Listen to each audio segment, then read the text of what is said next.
Hello అందరికి welcome back to another video. So ఇదైతే part 2 అనమాట. మా పిన్ని వాళ్ళ ఒబీ ఉందని చెప్పాను కదా, సో అవైతే మేము గుడి దగ్గరికి అయితే తీసుకెళ్తున్నాం. సో ఇప్పటికే చాలా లేట్ అయిపోయిందని మా పిన్ని అయితే ఒక పక్క తిడతా ఉంది. సో అయినా వచ్చి మా పిన్నితో 2 తిట్లు అయితే తిట్టి ఇంకా గుడికాడికి అయితే వెళ్ళాము. మా పిన్ని అయితే ఏమేమి ప్రసాదాలు చేసిందంటే కరివేపాకు రైస్, ఇంకా అలాగే గుగ్గులు అయితే చేసింది.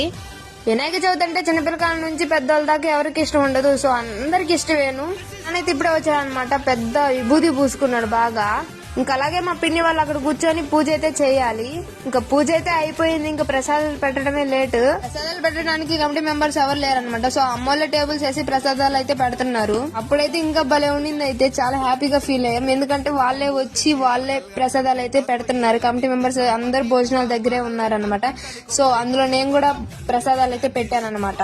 ఇంకా మేమైతే ప్రసాదాలు పెట్టేస్తా ఉన్నాం. ఇంకా వాళ్ళు వచ్చి ప్రసాదాలు పెట్టించుకుంటున్నారు. అది ఇంకా భలే ఫన్నీగా అనిపించింది మాకైతే.